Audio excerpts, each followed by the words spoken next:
कि किस तरह जी, से जी जो हम सर। क्लास कंडक्ट करें। तो फिर जाहिर सी बात है हम एक एक सेशन जो है वो रखते हैं एक वीक के अंदर, क्वेश्चन और answer session, that is regarding the video lecture जो कि मैं अपलोड करता हूँ। तो जब एक क्लास होगी जी, वीक में तो वो तीनों के लिए अटेंडेंस काउंट होगी ना। जी, जी सर, मैंने भी यही बोला था सबको कि सर एक क्लास लेता हूँ, अटेंडेंस सबकी लगती है, लेकिन तो मैं बड़ा मेहरबानी करके आप क्लास मिस ना करें। लेकिन मैं जो है वो अटेंडेंस जो लगाता हूँ वो जो हमारा नया टाइम टेबल है उसके हिसाब से। फॉर एग्जांपल अगर हमारे वेडनेसडे को क्लास है, वो थर्सडे को क्लास है, तो वेडनेसडे को अगर दो क्लासें हैं तो वेडनेसडे को मैं दो की अटेंडेंस लगाता हूँ, और जो है वो थर्सडे को अगर एक क्लास तो एक क्लास की अटेंडेंस में थर्सडे को लगाता हूँ। मैं उस दिन का जो है वो कंसिडर करता हूँ मैं। ठीक है। जी सर। जी, जी सर, बिल्कुल। अच्छा, एक आज जो है हमारी जो लास्ट डेट है असाइनमेंट की, वो लास्ट डेट कौन सी है? वो 10th ऑफ जुलाई है ना। जी सर। आज क्या है? आज 7th ऑफ जुलाई है। जी सर, 7 8 है मेरे ख्याल, आज 8 है 8, सर। हाँ। जी, जी सर। मैं जो है आप लोगों को जो है वो जी, जी। स्क्रीन शेयर करवा दूं, आप प्लीज़ इसको जो है वो मैं चेक कर लूं ताकि किन बच्चों ने जो असाइनमेंट जो है पहले जो है वो जमा करवा दिए। जी सर।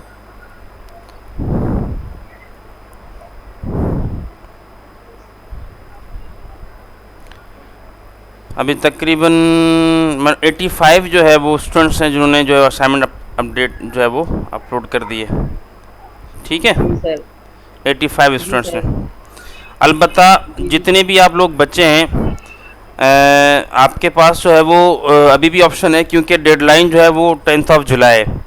तो यहाँ पे जी सर। आपको यहाँ पे दिख रहा है कि 10th ऑफ जुलाई के यहाँ पे किसी ने 26 ऑफ जून को अपडेट कर दिया, किसी ने 4 जुलाई को, किसी ने 5 जुलाई को। तो स्टिल यू हैव जी फ्यू सर। डेज टू गो।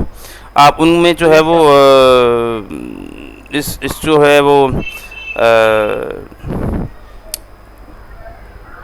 इसको जो है आप still you can modify that assignment, और आप 10th ऑफ जुलाई तक जो है वो उसको अपलोड कर सकते हैं।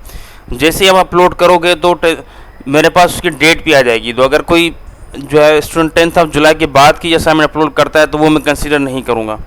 लेकिन स्टिल आपके पास जो अभी भी 10th ऑफ जुलाई 12 बजे तक रात का टाइम है आपके पास। यहाँ पे दिख रहा होगा आपको, टाइम भी यहाँ पे दिख रहा है कि किसने किस टाइम पे जो है वो अपलोड किए। ठीक है। किसी ने जो है वो रात को, सुबह को की है, किसी ने जो है वो रात को की है, किसी ने शाम को की है। तो 12 बजे तक 10th ऑफ जुलाई तक आपको टाइम है, आप उसको असाइनमेंट को जो है अपडेट करके इसी को रिप्लेस कर सकते हो। इसका मैं सैम्पल में आपको थोड़ा सा जो है वो एक जो है वो जिस तरह प्लेजरिज्म के हवाले से मैंने आपको एक असाइनमेंट का कहा था कि प्लेजरिज्म जो है मैं ज़रूर चेक करूँगा, जो कि मैक्सिमम 30% होना चाहिए, इससे ज़्यादा जो है वो नहीं होना चाहिए। तो वो मैं आज आपको दिखा देता हूँ प्लेजरिज्म जो है वो चेक कैसे होगा। ठीक है ना।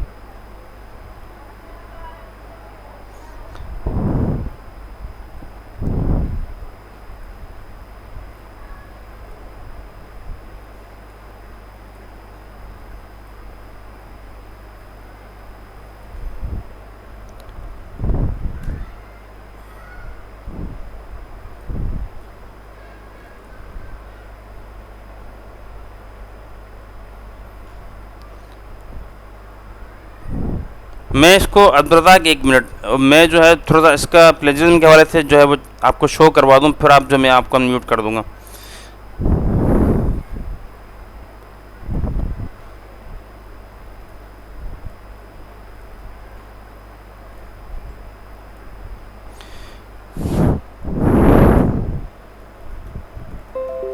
एक सॉफ्टवेयर है टर्निटन, TURNITN, जो आपको यहाँ पे इलस्ट्रेट हो रहा है। ये वर्ल्ड वाइड पूरी दुनिया में जो है वो इस्तेमाल होता है, और HEC की तरफ से भी जो है पूरी जो पाकिस्तान की यूनिवर्सिटीज़ हैं उनको जो इस चीज़ का एक्सेस दिया गया है।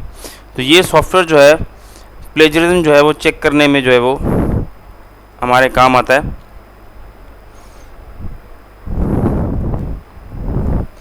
अब जिस तरह से अभी जो है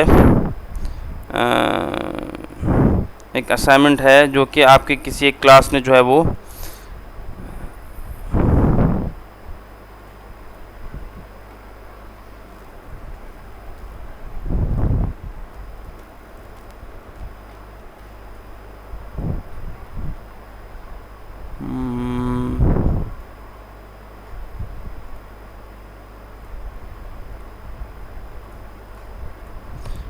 एक सेकंड, उसका नाम क्या था, एक सेकंड में इसको चेक कर दूं।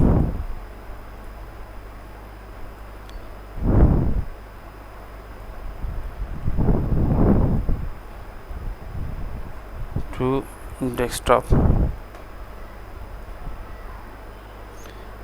ठीक है।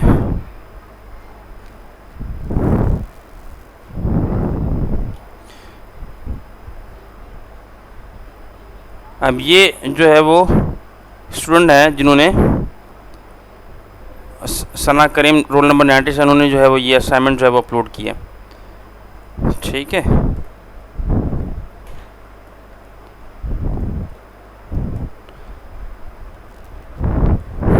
इसको मैं अपलोड कर रहा हूँ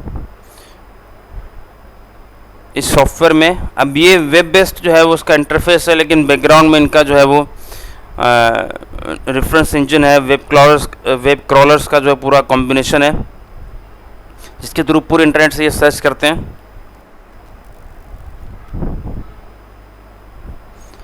तो ये जो है हमने इसको जो है वो अपलोड कर दिया। इसको थोड़ा सा टाइम लगेगा, शायद with in matter of 1 minute या लेस देन 1 मिनट ये चेक हो जाएगी, ठीक है। यहाँ पे अवेलेबल नहीं है, इसको जो है हम चेक करते हैं पेज नंबर 2 के पे। तो सना करीम जो है, इनकी जो असाइनमेंट है वो 61% प्लेजराइज्ड है। उसको चेक करते हैं।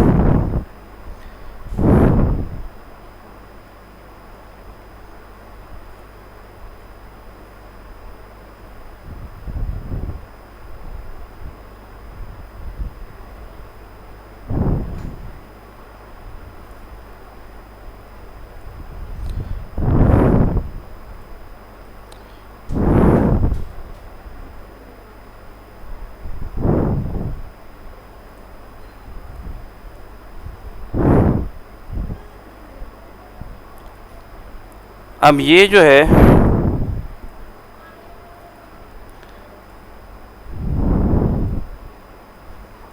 असाइनमेंट 61% जो है प्लेजराइज्ड है, जिस पे में से 41% जो है वो वेबसाइट है akode.in, जहाँ से ये कॉपी की गई है। बाकी जो है वो 4% इस वेबसाइट से, 4% इस वेबसाइट से, 3% जो है वो synopsys.com से उठाई गई है। बाकी 2%, 1% जो है मिला के 61% प्लेजराइज ये जो है असाइनमेंट।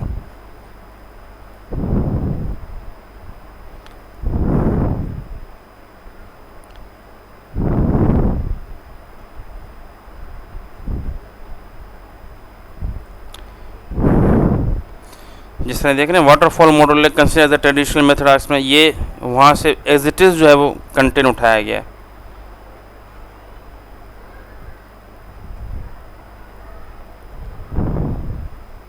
तो ये जो भी आपको हाईलाइटेड दिख रहा है, फॉर एग्जाम्पल यहाँ पे आपको 1 दिख रहा है, मतलब ये 1 से यहाँ से उठाया गया है।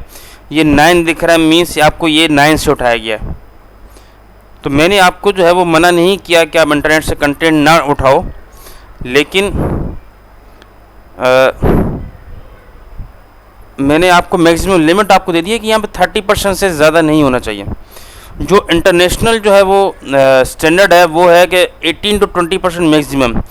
आप 100% रिमूव नहीं कर सकते प्लेजरिज्म, क्योंकि आप दूसरों से आइडियाज़ उठाते हो, रेफरेंसेस वगैरह देते हो, तो उसमें थोड़ा सा जो है प्लेजरिज्म होता है। तो आपके डॉक्यूमेंट में से 100 में से जो 18 to 20% जो है वो मैक्सिमम, वो जो है आप कंटेंट जो है उठा सकते हो। अदरवाइज़ मैंने आपको, क्योंकि आपकी ये फर्स्ट असाइनमेंट है जो कि इस तरह से चेक की जा रही है, वरना बाहर के मुल्कों में, वेस्ट के मुल्कों में ये जो असाइनमेंट है वो जो है वो, एक सेकंड,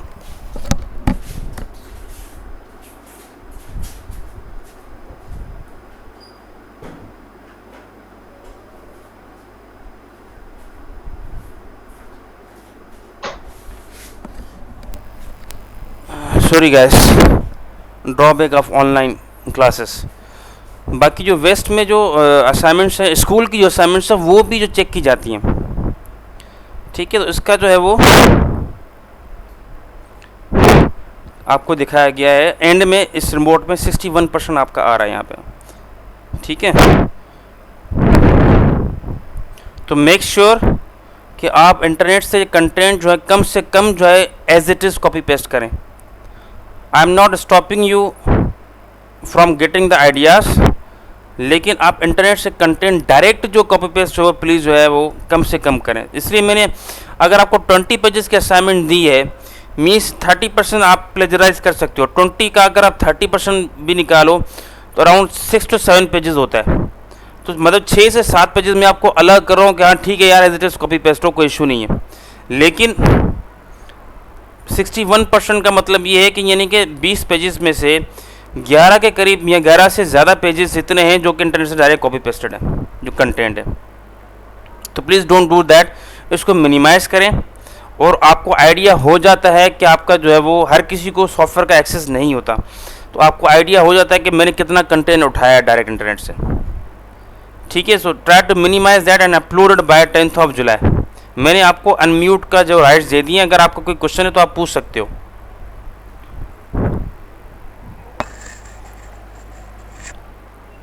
बस है ना ये बारे में पूछा करूँ, पता सॼो एक्सप्लेन करे छॾियो। ठीक है ना, तो मैंने जो है आपको ये व्यू करवा दिया।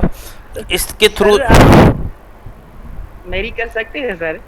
बेटा मैं हर किसी की तो नहीं कर सकता ना। Okay sorry. 85 असाइनमेंट्स आपकी, इसी वजह से मैंने प्री जो है आपको एक कंडीशन दे दी कि आप इसको जो है वो चेक करके जो है वो अपने हिसाब से। और आपके पास इस तरह के कुछ फ्री सॉफ्टवेयर्स भी हैं। अब मैं आपको एक तरीका देता हूँ किस तरह से चेक कर सकते हैं। आप एक कंटेंट उठाएं, एक पैराग्राफ उठाएं, उसको गूगल के सर्च इंजन में पेस्ट कर दें। अगर वो पैराग्राफ डायरेक्टली आपको कहीं इंटरनेट पे मिल रहा है, मीन्स कि वो आपने वहाँ से कॉपी पेस्ट किया हुआ है। या अगर आप असाइनमेंट बनाते हो तो आपको ऑटोमेटिकली पता होता है, अगर आप खुद बनाते हो कि भाई मैंने कौन सी चीज़ कहाँ से कॉपी पेस्ट की गई है, रादर देन कि आप किसी और के थ्रू ये असाइनमेंट बनवाओ। ठीक है ना, खुद बनाओगे तो आपको पता होगा कौन सी चीज़ आपने कॉपी पेस्ट की है, कौन सी अपने जो है वो अपने वर्डिंग में जो है वो लिखी है। So I am not stopping you to get the content from the internet. आपकी जो इमेजेस होती हैं वो भी प्लेजराइज होती हैं, तो उसको भी ध्यान में रखिएगा। तो मैं इस वजह से मैं आपको इसके 2-3 एडवांटेज जो मैं आपको लास्ट टाइम ही बता चुका हूँ कि आपकी जो है अपवर्क वगैरह जो वेबसाइट है, उस वेबसाइट पे जो है आप कंटेंट राइटिंग वगैरह जो है वो कर सकते हो, जिस पे जो है आपको आप पैसे चार्ज कर सकते हो। ठीक है जी सर। आप फ्रीलांसिंग स्टार्ट कर सकते हो, जिसमें ये upwork.com, इसमें जाके आप राइटिंग को अपना अकाउंट क्रिएट करके, इसमें मोबाइल डेवलपमेंट भी है, डिज़ाइन है, सेल्स मार्केटिंग है, इसमें एक जो है वो राइटिंग भी है, एडमिन सपोर्ट भी है, कस्टमर सर्विस भी है। जो भी आपकी जो है वो फील्ड से रिलेटेड है, जो आपकी एक्सपर्टीज़ है, नॉट नेसेसरीली कि आप डेवलपमेंट में ही अच्छे हो। आप कंटेंट राइटिंग मीन्स कि अगर कोई ऐसी कंपनी है जो कि सॉफ्टवेयर डेवलपमेंट करती है, तो उनमें डॉक्यूमेंटेशन बनती है, उसमें आपके जो है वो सपोर्ट्स ट्रेनिंग मटेरियल जो है वो डिज़ाइन, जो भी आप प्रोडक्ट परचेस करते हो ना, उसके साथ ट्रेनिंग बुक आते हैं, कभी सॉफ्ट कॉपी में कभी हार्ड कॉपी में। तो वो बुक जो है उसको कंटेंट राइटिंग के तौर पे लिखा जाता है। जो भी वो कंसर्न लोग होते हैं, सॉफ्टवेयर इंजीनियर्स होते हैं जो कि कंटेंट राइटिंग करते हैं, वही इस चीज़ को लिखते हैं। तो नॉट नेसेसरीली आप जो है वो वेब डेवलपमेंट में जो है वो अच्छे हो या प्रोग्रामिंग में अच्छे हो, आप this is also in field. तो ये आपकी एक एक्सरसाइज है और आप ट्राई करके देखें। इस असाइनमेंट के बाद आपके पास अभी आप घर पे बैठे हुए क्लासेस के लिए आना नहीं पड़ रहा। इस अपवर्क पे जाके जो है वो आप अपना अकाउंट वगैरह बनाएं और इसमें असाइनमेंट लें। हर महीने के आपने $10-15 भी अगर आपको मिल गए तो आप यानी कि 2-2.5 हज़ार रुपये आपके जेब खर्च जो है महीने का निकल जाएगा। ठीक है ना। और उसके अलावा जो है थोड़ा सा जो है हम लेक्चर के हवाले से डिस्कस कर लें कि लास्ट वीक में जो है हमने जो लेक्चर कंडक्ट किया था, that was related to software quality assurance. Software quality assurance part 1 जिससे कॉन्सेप्ट्स है, जिसमें ISO के स्टैंड वगैरह 6 सिग्मा वगैरह जो हमने डिस्कस किया था। Today's lecture is more of related to the software testing, और इसमें जो है जो मेजर सॉफ्टवेयर टेस्टिंग टेक्निक्स हैं वो डिस्कस किए हैं। पहले तो डिफरेंस बताया गया, जिसमें लास्ट क्लास में हमने डिस्कस किया था, एक ग्रुप होता है डेवलपर का, एक होता है SQA का जो कि सॉफ्टवेयर प्रोसेस में होता है। इसी तरह से इसमें भी बताया कि एक डेवलपर है जो कि ईजिली जो है वो जिसका मेन मकसद होता है सिस्टम को डिलीवर करना, जल्द से जल्द उसको बना के डिलीवर करना, तो वो सही से चेक नहीं करता क्योंकि उसको डर होता है यार कोई मसला ना हो, बस सही से काम कर रहा है उसको डिलीवर कर दें। तो उसका चेहरा भी आपको यहाँ पे दिख रहा होगा बड़ा थोड़ा सा वरिड किस्म का। एक दूसरा चेहरा जो कि थोड़ा सा इंटिमिडेटिंग है, डराने वाला है, जिसका काम ही होता है attempt to break the system. जो बनाया गया उसको सही तरीके से झंझोड़ के इस्तेमाल करना, ये टेस्टर का काम होता है, जो कि एसक्यूए के ही अंडर आता है, जो एसक्यूए का ही पार्ट है। तो इसके मुख्तलिफ टेक्निक्स जो कि हमने डिस्कस किए हैं, यूनिट टेस्टिंग है इसकी जो है वो, सिस्टम टेस्टिंग है। यूनिट टेस्टिंग जो डेवलपर होता है वो खुद करता है, या इंटीग्रेशन टेस्टिंग है। सिस्टम टेस्टिंग जो है वो जो दूसरे टेस्टर्स होते हैं वो करते हैं। इंटीग्रेशन टेस्टिंग में क्या होता है कि जो है वो मुख्तलिफ कंपोनेंट्स की आपस में इंटीग्रेट करके देखते हैं कि भाई एक कंपोनेंट का जो आउटपुट है दूसरे कंपोनेंट में जो इनपुट जा रहा है वो सही जा रहा है कि नहीं जा रहा। आपकी रिग्रेशन टेस्टिंग है। रिग्रेशन टेस्टिंग में क्या होता है कि जो बग्स जो एरर्स आते हैं उनको आप रिमूव करते हो और आप ट्राई टू रिटेन करते हो, ताकि आइंदा की जो मॉडिफिकेशन हम करते जाएं सॉफ्टवेयर में, नए फीचर्स ऐड करते जाएं, तो वो एरर और बग्स जो हम रिमूव कर चुके हैं वो दोबारा से नए वर्जन्स में जो है दोबारा से रेज ना हो। ठीक है। आपके पास जो है स्ट्रेस टेस्टिंग होती है। स्ट्रेस टेस्टिंग में क्या होता है कि आप सिस्टम के ऊपर वर्कलोड डालते हो। जिस तरह इंटरनेट की स्पीड आप चेक करते हो, उसकी अपलिंक और डाउनलिंक चेक करते हो कि मैक्सिमम अपलिंक कितना है, मैक्सिमम डाउनलिंक उसका कितना है। तो स्ट्रेस टेस्टिंग ये कि लो मेमोरी कंडीशन में किस तरह से वर्क करता है, अगर इंटरनेट यूज़ करता है तो कितनी लो बैंडविड्थ में आपका सिस्टम सही से काम कर लेता है, कितने मैक्सिमम नंबर ऑफ ट्रांजेक्शन जो है वो एट रन टाइम जो है वो बर्दाश्त कर लेता है। फॉर एग्जाम्पल अगर बैंकिंग सिस्टम है तो कितने लोग, अगर सारे के सारे लोग एटीएम में जाके ट्रांजैक्शन करना स्टार्ट कर दें, इंटरनेट में बैठ कर ट्रांजैक्शन स्टार्ट कर दो, हमारा सिस्टम बैठ तो नहीं जाएगा। आपकी यूजेबिलिटी टेस्टिंग है, वो जो related to the user interface, कि आपका इजी टू यूज़ है या नहीं है। तो वो फीडबैक आप लेते हो यूज़र से कि जो इंटरफेस हमने डेवलप किया है वो सही से डेवलप किया है नहीं, कि इसको और इम्प्रूव कर सकते हैं कि नहीं कर सकते। जिस तरह माइक्रोसॉफ्ट जो became popular because of the user interface, जो कि बहुत इजी टू अंडरस्टैंड था, जिसको उसकी इंस्टॉलेशन वगैरह जो है वो सॉफ्टवेयर्स की बड़े विजट के थ्रू बड़े आराम से हो जाती है। तो इस वजह से Microsoft became popular because of usability. और उसके अलावा आपके सिक्योर, उसके अलावा दूसरी चीज़ माइक्रोसॉफ्ट की है वो डॉक्यूमेंटेशन है। तो डॉक्यूमेंटेशन टेस्टिंग भी होती है कि जो अगर आप बहुत अच्छी चीज़ बनाओ लेकिन लोगों को पता नहीं, आप डिटेल नहीं करवा सकते, सिखा नहीं सकते कि उसको इस्तेमाल किस तरह से करना है, तो that product will be failed. लेकिन अगर आप छोटी सी चीज़ बनाओ जो भी काम की हो, लेकिन उसको इस्तेमाल करने का तरीका और मार्केट सही तरीके से हो जाए, मैनुअल उसका सही से मिल जाए, लोगों के ऊपर अप्रोच होता है, तो वो चीज़ जो है वो प्रोडक्ट फेमस हो जाती है। ठीक है ना। तो अब जिस तरह एंड्रॉयड है, तो एंड्रॉयड को गूगल बहुत ज़्यादा मार्केट नहीं करता, वो फ्री सॉफ्टवेयर है, लेकिन एंड्रॉयड में हर हफ्ते दूसरे हफ्ते नए नए फीचर्स आ रहे होते हैं। और आईफोन साल में एक मरतबा आता है, लेकिन वो उसको छोटी सी भी चीज़ उसके ऐड करते हैं जो एंड्रॉयड के अंदर ऑलरेडी अवेलेबल होती है, लेकिन वो आईफोन वो उसको मार्केट करता है और उसको उसकी डॉक्यूमेंटेशन प्रोवाइड करता है, उसकी सपोर्ट प्रोवाइड करता है। तो इस वजह से आईफोन जो है वो ज़्यादा पॉपुलर है। सिक्योरिटी टेस्टिंग है आपकी कि आपके जो हैकर्स हैं, हम उनको बिठाते हो सिस्टम को टेस्ट करवाने के लिए कि जो है वो उसको सिस्टम में इंट्रूड कर सकें, उसको ब्रेक कर सकें, कि विदाउट जो है वो आपकी ऑथेंटिकेशन सर्विसेज के वो जो है आप सिस्टम को एक्सेस कर पा रहे हैं या डेटा को स्टील तो नहीं कर पा रहे हैं। कॉन्फ़िगरेशन टेस्टिंग है कि आप के सिस्टम अपने जो है डेवलपमेंट एनवायरनमेंट जहाँ पे आपने डेवलप किया है वहाँ पे कैसा चल रहा है, और प्रोडक्शन एनवायरनमेंट के जहाँ पे जाके एक्चुअली वो चलेगा तो वहाँ पे कॉन्फ़िगर सही से हो रहा है कि नहीं हो रहा है। ऐसे नहीं आप जहाँ पे डेवलप किया है वहाँ पे सही चल रहा हो, लेकिन जहाँ पे कॉन्फ़िगर करना हो वहाँ पे जो है वो नहीं चल रहा हो सही से। Compatibility testing, compatibility the previous version and other software. अगर आपने कोई टेक्स्ट बेस्ड कोई आपने एडिटर बनाया तो कितने फाइल्स को सपोर्ट कर सकता है, क्या वो डॉक को सपोर्ट कर सकता है, docx को सपोर्ट कर सकता है, pdf को सपोर्ट कर सकता है, HTML को सपोर्ट कर सकता है, नहीं कर सकता, जितने कितने वर्जन्स के साथ, कितने फॉर्मेट्स के साथ वो कंपेटेबल है। जिस तरह VLC प्लेयर है तो VLC प्लेयर वो कितने जो है वो वीडियो फाइल्स को सपोर्ट कर सकता है, दैट इज़ कंपेटेबिलिटी। डॉक्यूमेंटेशन के हवाले से हम बात कर चुके हैं, डिप्लॉयमेंट के हवाले से बात कर चुके हैं कि डिप्लॉयमेंट कहाँ जहाँ में डेवलप हुआ है और जहाँ में डिप्लॉय होगा। ठीक है। एक्सेप्टेंस टेस्टिंग है कि क्लाइंट उसको के हिसाब से वो गोल अचीव कर पा रहा है कि नहीं। क्लाइंट जब ओके कर दे हाँ भाई मेरे लिए ठीक है, means that is an acceptance testing. आपकी अल्फ़ा टेस्टिंग है, बीटा टेस्टिंग है। अल्फ़ा टेस्टिंग मींस कि आप जो है वो अल्फ़ा अपने कंपनी के अंदर जो है वो चीज़ चेक होगी डिलीवर करने से पहले, जिस तरह गूगल ग्लास अपने एम्प्लॉयज़ को देते हैं, बाद में वो मार्केट में लेकर आएंगे। बीटा टेस्टिंग आप यूज़र्स को दे दें ताकि वो उसको टेस्ट करके प्री रिलीज से पहले, फाइनल स्टेबल रिलीज से पहले वो डिलीवर करते हैं, ताकि वो भी कस्टमर फीडबैक आ जाए लाइव। अभी सेशन हमारा क्लोज हो जाएगा तो आप दोबारा प्लीज़ जो है वो कनेक्ट हो जाएगी इसमें, क्योंकि जूम का जो है वो टाइम जो है बहुत कम है अभी, इसको डिस्कनेक्ट हो जाएगा जूम का, तो अब दोबारा जो है वो प्लीज़ इसमें कनेक्ट हो जाएगा। ठीक है, तो we are talking about the beta testing के वो जिस तरह माइक्रोसॉफ्ट है तो पहले बीटा वर्जन रिलीज़ होता है, पहले अल्फ़ा वर्जन रिलीज होता है जो कंपनी के अंदर इस्तेमाल होता है, उसको टेस्ट करते हैं, फिर बीटा वर्जन जो कि वो ऑनलाइन फ्री ऑफ कॉस्ट वो प्रोवाइड करते हैं ताकि कस्टमर उसको जो है वो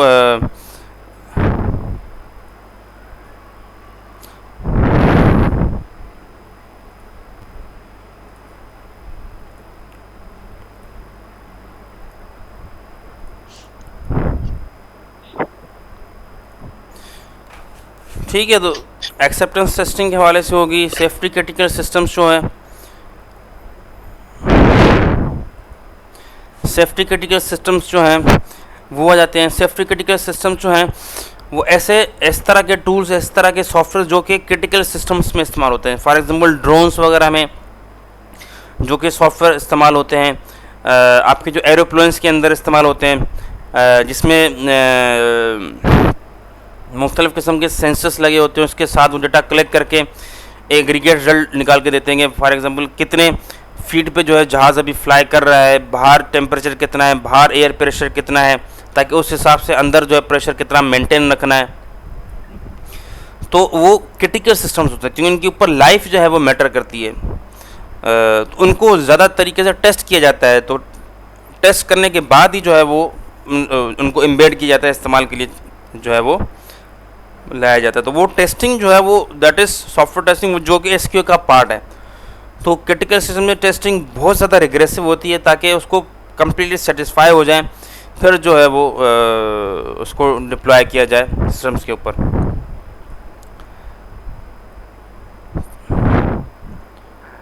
ठीक है, ये सारे जो हैं वो ऑटोमेटेड टेस्टिंग, जिस तरह एक टूल है जे unit.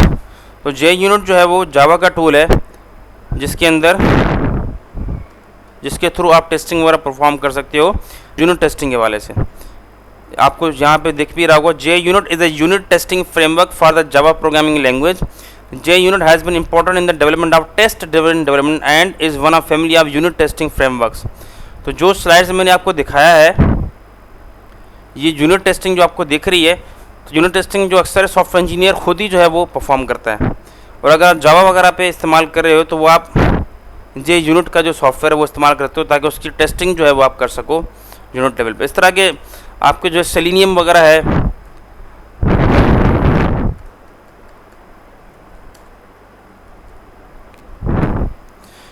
Tool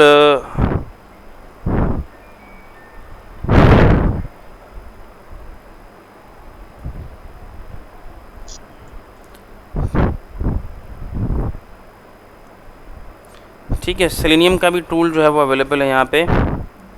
on test automation documentation for Selenium. तो ऑटोमेटेड टेस्टिंग के लिए आपके पास कुछ टूल्स अवेलेबल हैं जिनके में आपका जे यूनिट भी है और सेलेनियम भी है। और एसक्यूए की सर्टिफिकेशंस भी होती हैं, सॉफ्टवेयर क्वालिटी एश्योरेंस की सर्टिफिकेशंस भी होती हैं। तो मैंने आपको पहले क्लास में जो है वो बताया था कि जब आप एज ए सिंध यूनिवर्सिटी में आप जब बाहर जाओ जॉब के लिए मार्केट के अंदर, तो आप कम से कम एक सर्टिफिकेशन ज़रूर लेकर जाओ। कराची का जो बंदा है वो भी जब ग्रेजुएशन करके निकलता है, किसी के पास सर्टिफिकेशन होती है, किसी के पास सर्टिफिकेशन नहीं होती। तो आपको ये चीज़ डिस्टिंग्विश करेगी कि आप सर्टिफिकेशन अगर साथ में लेके निकलोगे तो आपके पास ये एडवांटेज होगा। जिस तरह ये सॉफ्टवेयर टेस्टिंग के हवाले से IBM DevOps सॉफ्टवेयर टेस्टिंग, तो मार्केट में जो है वो DevOps की सॉफ्टवेयर टेस्टिंग के हवाले से सर्टिफिकेशन जो चल रही हैं, जिसकी आप ऑनलाइन प्रिपरेशन करके ऑनलाइन आप पेपर दे सकते हो। मैंने भी जो है जब मैं थर्ड ईयर में था, तो थर्ड ईयर के अंदर मैंने ओरेकल के 4 पेपर होते हैं। मिनिमम जो सर्टिफिकेशन होती है वो 2 पेपर्स की होती है OCA की। जब मैं NIT के अंदर पढ़ा था तो कराची के अंदर, तो मैंने सेकंड ईयर में मैंने एक्स्ट्रा साइड में पढ़ना स्टार्ट किया था। थर्ड ईयर में जो है वो एंड में एक पेपर मैंने दे दिया था स्ट्रक्चर क्वेरी लैंग्वेज का, SQL का। और फाइनल ईयर के जो पेपर्स के बाद मैंने जो दूसरा पेपर दे दिया था, तो मेरे पास Oracle certified database administrator certified associate की सर्टिफिकेशन आ गई। तो आफ्टर ग्रेजुएशन मेरे पास एनईडी की डिग्री भी थी और मेरे पास ओसीए की सर्टिफिकेशन भी थी, और मुझे उस ओसीए की सर्टिफिकेशन के बेसिस पे मुझे पहली अपनी जॉब मिल गई बड़े आराम से। मुझे कोई जो है वो जॉब के वाले से टेंशन नहीं हुई, ठीक है ना। तो आपके पास, क्योंकि उस सर्टिफिकेशन के लिए आप पढ़ते हो, एक पर्टिकुलर टूल, एक पर्टिकुलर फील्ड आप पढ़ते हो, तो जब आप उसके हिसाब से जॉब ढूंढते हो तो वहाँ पे आप अप्लाई करोगे, ऊपर लिखोगे मेरी ये सर्टिफिकेशन है, उसके बारे में आपको नॉलेज भी होगी। वो सॉफ्टवेयर हाउस वाले आपसे पूछेंगे आपको ये चीज़ आती है कि नहीं आती, उसके बाद जो है फिर आपको वो हायर कर देते हैं। क्योंकि जैसी आपकी सीवी जाएगी उनके सामने, तो सीवी में आपके पास उस पर लिखा होगा सर्टिफिकेशन। अब उनको जो बंदा चाहिए होगा, उनको चाहिए होगा भाई यार इसके सर्टिफिकेशन की है, यूनिवर्सिटी का है, ये जो है फास्ट का है, लेकिन इसकी सर्टिफिकेशन नहीं की हुई। तो सर्टिफिकेशन वो यूएसए वगैरह की कंपनीज होती हैं, आईबीएम वगैरह, वहाँ की हुई भी होती है। आपको दिया सेटिस्फाइड कि भाई ठीक है ऑनलाइन दिया हुआ, इसको कुछ ना कुछ आता होगा। Once you enter in the interview room, फिर आपके ऊपर है, फिर वो आपसे क्वेश्चंस पूछेंगे, अगर पढ़ा हुआ होगा आप आंसर दोगे, you will definitely get the job. So in order to distinguish yourself, सिर्फ प्रोग्रामिंग नहीं है, प्रोग्रामिंग के अलावा बहुत सारी फील्ड्स है, इसमें एसक्यूए की भी एक फील्ड है, तो उसकी आप तैयारी कर लो। डेटाबेस है, डेटाबेस की तैयारी कर लो।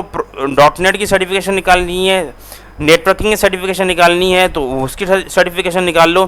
ग्रेजुएशन तक के सर्टिफिकेशन निकाल लो, ताकि ग्रेजुएशन के बाद इमीडिएटली निकलो, सीवी में आपकी एक चीज़ एक्स्ट्रा लगी हुई हो, ठीक है गाइस। सो इसका जो डिटेल वीडियो है वो मैंने अपलोड कर चुका हूँ। वीक नंबर जो है वो 14 के अंदर, इफ़ आई रिमेंबर, जी हाँ, वीक नंबर 14 के अंदर ये सॉफ्टवेयर क्वालिटी एश्योरेंस टेस्टिंग का जो है मैंने वीडियो अपलोड कर दिया हुआ है। वीक नंबर 13 के अंदर जो है वो सॉफ्टवेयर क्वालिटी एश्योरेंस के जो कॉन्सेप्ट्स हैं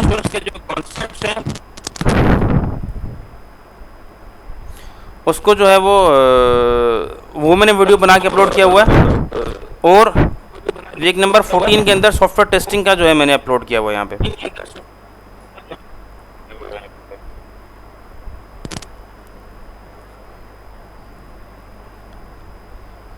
ठीक है guys. So that's all from my side today. If you have any question तो आप जो है वो क्वेश्चन पूछ सकते हैं, प्लीज़ गो अहेड। बाकी अब्दुल रज़ाक आप जो है वो जो बच्चे हैं उनकी प्लीज़ अटेंडेंस आप नोट कर लें। जी बेटा, कोई क्वेश्चन तो नहीं है?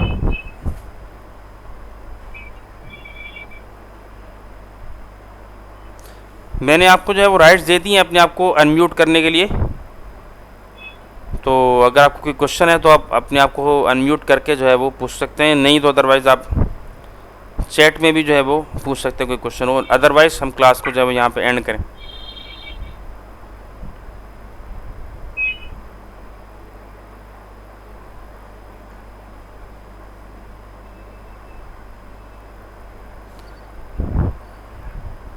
अस्सलाम वालेकुम सर। वालेकुम सलाम वरहमतुल्लाहि वबरकातुहू। जी बेटा। सर आपने जो डेटा एक्सटेंड के बारे में बोला था कि 10 तक है और अपडेट का कुछ बोल रहे सर, तो ये मतलब अपडेट के हिसाब से मतलब कैसे? मतलब आपने अगर असाइनमेंट जो अपलोड कर दी है, आपने जो असाइनमेंट अपलोड कर दी है, अगर आप समझते हैं कि वो असाइनमेंट जो है वो उसको इम्प्रूव कर सकते हैं, तो आपके पास फर्दर 2 दिन अवेलेबल हैं, उसको फर्दर इम्प्रूव करके उसको दोबारा से आप अपलोड कर दें, तो आपकी वो रिप्लेस हो जाएगी नई असाइनमेंट पिछली असाइनमेंट से।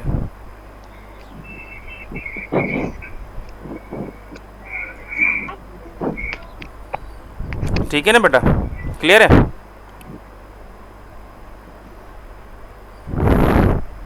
हाँ आतिफ, क्लियर है ना बेटा आंसर?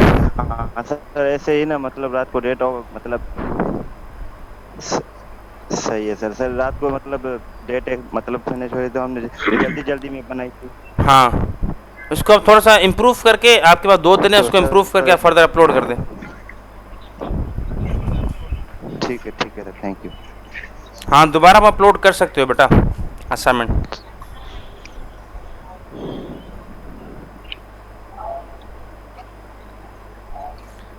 जी सर, क्लियर है सर।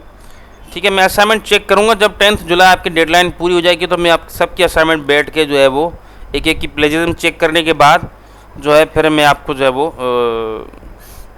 एक असाइनमेंट बैठ कर चेक करूँगा, फिर उसके बाद नंबरिंग होगी। तो आप डोंट वरी, मैं ली डाल दो द असाइनमेंट्स, आप टाइम अवेलेबल है मेरे पास, इसके लिए मैंने रखा हुआ टाइम अलग से। ठीक है, अभी जो है वो अटेंडेंस है वो अब्दुल नोट कर लें, फिर मुझे आप सेंड कर दीजिएगा। और सी यू इंशाल्लाह नेक्स्ट वीक। अगर आपको कोई क्वेश्चन हो फर्दर तो आप अब्दुल रज़ाक के थ्रू जो मेरे से पूछ सकते हैं या ईमेल कर सकते हैं। अदरवाइज़ जो है वो इंशाल्लाह see you next week and enjoy the weather जहाँ जहाँ भी हो। यहाँ पे तो मैं जहाँ पे बैठा हूँ वहाँ पे तो कोई जो है वो बिल्कुल भी बारिश नहीं हो रही। होपफुली कि जहाँ पे आप बैठे हो वहाँ पे बारिश हो रही हो, आप थोड़ा सा एंजॉय कर लें। साल में एक महीने 1.5 महीने के अंदर ही बारिश होती है, वैसे तो बारिश होती नहीं है हमारे यहाँ। जब हम यूरोप में थे, मोस्टली रात जो हाँ रात जो कैरियन सॉरी सर, रात जो बरसाती पे है ना, मोस्टली रात रात जो जी मी तो पहती हैं जो ऐसो लाइट हलोदी वञे ना। जी सर, पर अंदर पड़ंदर बस थोड़ी तकलीफ थोड़ी फ़ायदे लाइ थोड़ा नुकसान तो बर्दाश्त करूँ तो पे ना। जब हम यूरोप में थे तो वहाँ पे यूरोप में बहुत बारिश होती थी। वहाँ पे हम सूरज देखने को तरस जाते थे। तो वहाँ बहुत बड़ी मुश्किल से हम वेदर चेक करते थे, यार किस दिन जो है वो सूरज है तो उस दिन जो है हम कपड़े वगैरह सुखाने के लिए बाहर जाएं, कपड़े वगैरह सुखा लें। अदरवाइज़ 2-2 3-3 दिन कंटिन्यूस वहाँ पे बारिश होती है। और वहाँ पे जो है वो बारिश से तंग है, यहाँ पे जो है बारिश को तरस रहे हैं। बस इंसान जो है वो कहीं भी खुश नहीं है। और दैट्स बिकॉज ऑफ हमारे यहाँ दरख्त नहीं लगे हुए, दरख्त बहुत कम है। वहाँ में दरख्त बहुत ज़्यादा है तो वहाँ बारिश ज़्यादा होती है। हम दरख्त हमारे यहाँ पहले ज़माने में ज़्यादा थे तो बारिश ज़्यादा होती थी, अब दरख्त बहुत कम हो गए हैं, ना होने के बराबर हैं। वो बढ़ेंगे तो ज़ाहिर सी बात बारिश इंशाल्लाह बढ़ेंगी। तो आसपास अगर आपके पास जगह हो कोई नीम वगैरह के दरख्त लगाने की तो आप नीम का दरख्त ज़रूर लगाएं, देसी नीम। क्योंकि देसी नीम वो वाहिद दरख्त है जो कि दिन को भी ऑक्सीजन देता है, रात को भी ऑक्सीजन देता है। So it is a wonderful tree, is a gift that we have. तो कोशिश करें एक दरख्त अपने नाम का लगा लें।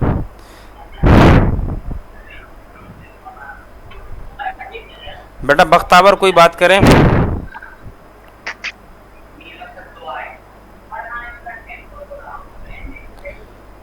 बख्तावर कोई अटेंडेंस की बात करें, अब्दुल रज़ाक को उनकी जो है वो अटेंडेंस लगा दीजिएगा प्लीज़। Ji sir. ठीक है गाइस, सो सी यू इंशाल्लाह। जी अब्दुल रज़ाक मुझे लास्ट वीक की और इस वीक की अटेंडेंस आप सेंड कर दीजिएगा प्लीज़। हाँ जी सर बस उस सिस्टर की जो है ना सर 2 क्लासेस में से आपने जो सारी क्लासेस ली है उस सिस्टर ने अटेंड किए, सिर्फ 2 नहीं किए। अच्छा, तो जी सर। बस तो पहले तो अटेंडेंस मैं अपलोड कर चुका हूँ, बाकी लास्ट वीक को इस वीक की अटेंडेंस है तो उसमें आप उनकी जो अटेंडेंस लगा दे तो वो जो है वो अपडेट हो जाएगी। फिर भी मैं उस सिस्टर से कांटेक्ट करता हूँ, क्या मसला है देखता हूँ सर। ठीक है, ओके डियर, अल्लाह हाफिज़ एंड टेक केयर, इंशाल्लाह सी यू नेक्स्ट टाइम।